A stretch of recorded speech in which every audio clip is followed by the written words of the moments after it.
had your kids, had your wife, because the Saudis are out here buying up everything. Because we got some more information, we got the finer points of what their takeover of Electronic Arts next year is going to look like. And well, it's not exactly a complete. They're not going to own 100%, but for all intents and purposes, it's kind of a rounding error, because the Saudi Arabia's fund will hold more than 93% of EA after the deal completion. So ostensibly, they own EA outright. Reportedly, yes, only 6.6% of the gaming giant will belong to Silver Lake and Affinity Partners, the other two groups that were in on this bid. That was announced, back in late September. So ever since Electronic Arts' impending acquisition by the Saudi Arabian Public Investment Fund, Silver Lake and Affinity Partners was announced in late September, many headlines have labeled it as the Saudis buying EA overlooking the other two partners. And well, apparently those who framed the buyout that way were on point, with the new report claiming that once the deal closes, the PIF will indeed own most of the gaming giant, and so they're going to have the call as to what EA is doing moving forward. But what does most mean exactly? Well, according to the New York Times, one of the official sources, so here we go, citing a November filing with Brazil antitrust regulator. Why you gotta go through them? That's weird. That it obtained, the Public Investment Fund will own 93.4% of EA after the deal closes, essentially making it a studio's de facto owner. Meanwhile, the other partners, Silver Lake, will hold 5.5%, with Affinity cleaning up the remaining 1.1, considering PIF's existing stake in EA, the total deal price of roughly 55 to 56 billion, and the 20 billion debt the triumvirate is committing to. The New York Times estimates that the Saudis had to inject about $29 billion in new cash to reach their final ownership share. Oh, they're just out here throwing around money. Previously, the same outlet alleges that the fund is short on money for new investments, saying that most of the wealth is tied up in illiquid, hard-to-sell deals. The fund's spokesman, Marwan Bakali, however, said it had $60 billion in cash and other financial instruments, calling it very liquid by regional standards, which very much dovetails us into what else are they snatching up here, because 2026 is really shaking up to be the year of the habibi takeover, because Paramount Skydance makes the only all-cash offer for Warner Brothers Discovery by any of the three bidders. Netflix offer is heavily weighted in cash as well. People close to Paramount Skydance representatives say that their offer includes foreign investors with cash. What does that mean? I think you know exactly what that means, which may need regulatory approval. Okay, CIFI US, that's what that pretty much means. They bring the cleanest of all three deals. They are looking to buy it all with cash, and they have an easier path through Trump's regulators. As I previously reported, this is Charles Gasparino, industry insider after all. The WBD board is warming up to Netflix's pitch, and it has the best steward of the assets, whatever in the blue hell that means. Yeah, exactly. So you think Netflix would be the best with the IPs that you would be selling off? I don't really... What does that even mean? But okay. So yes, and also Trump's regulators are skeptical that a horizontal merger that Netflix is proposing, layering the number 1 and number 3 streamers, is illegal from an antitrust standpoint.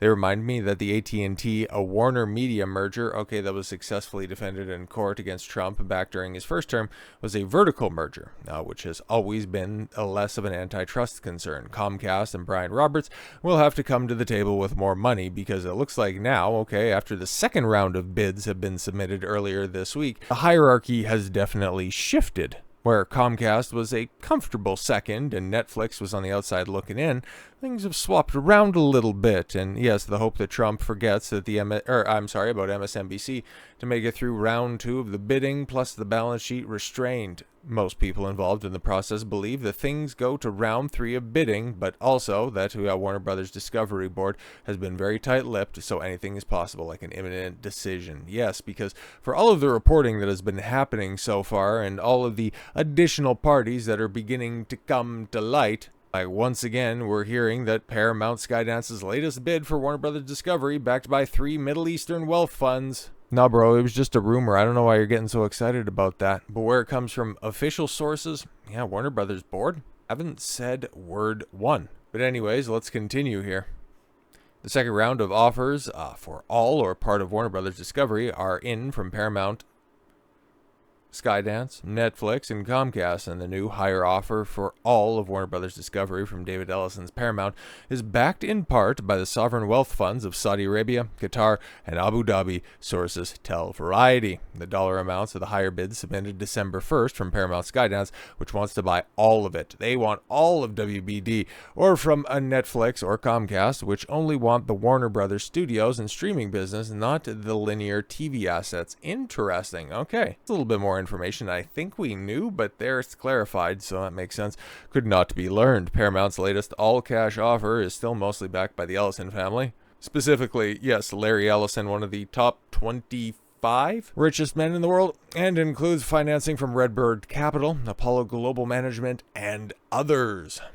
And so, in addition, the latest Paramount Skydance offer for all of WBD includes a funding from the Public Investment Fund, there we go, Saudi Arabia, the Qatar Investment Authority, and Abu Dhabi's Investment Authority. Variety has confirmed. Bloomberg News previously reported that Paramount's latest offer included an involvement of unspecified Middle Eastern funds. Sources familiar with the situation said that the level of involvement of the three Arab wealth funds with Paramount's latest offer does not meet the threshold to require approval by CFIUS, okay, the Committee on Foreign Investments in the United States. So that's very important, because what were some of the numbers being thrown around? $70 million for the entire kit and caboodle? So depending on what those percentages are, yeah.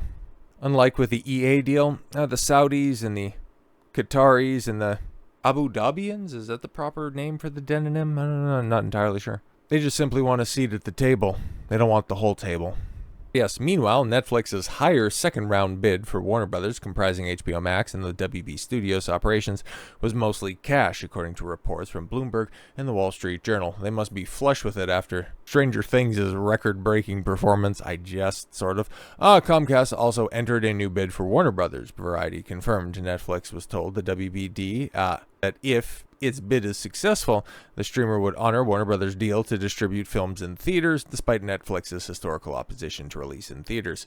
Which, yeah, they have an opportunity to follow through on next year, because you got Greta Gerwig's Chronicles of Narnia. That is supposed to have an IMAX run. And what is that, at the end of the year? What is it, the 2-hour climactic finale of Stranger Things is also going to be heading to the theaters for a little while. So yeah, they're showing at least a propensity to put stuff in theaters rather, and to continue producing TV and movies for non-Netflix partners, which is kind of wild in and of itself, because okay, cool, you're trying to buy up a studio for the rights to use their IPs and their franchises and leverage all of their iconography, but you're still going to make things for other people. Doesn't make a whole hell of a lot of sense, but okay. If that's the route that you want to go, it's your money after all.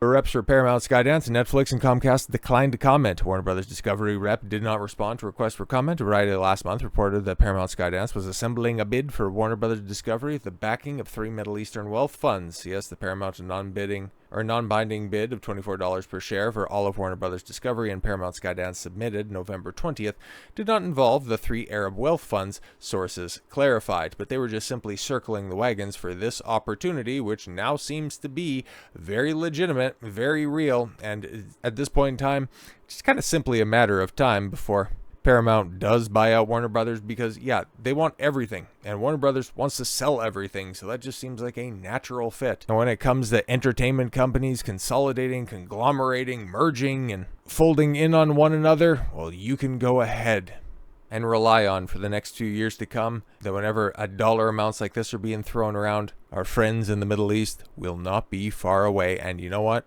It goes without saying, with their propensity to prioritize profitability over pushing a message, I would consider that to be a very, very good thing. So with all that said, thank you all very much for the gift of your time. I've been Don Consuelo. I want you to follow your gut and get after it. Take care, everyone.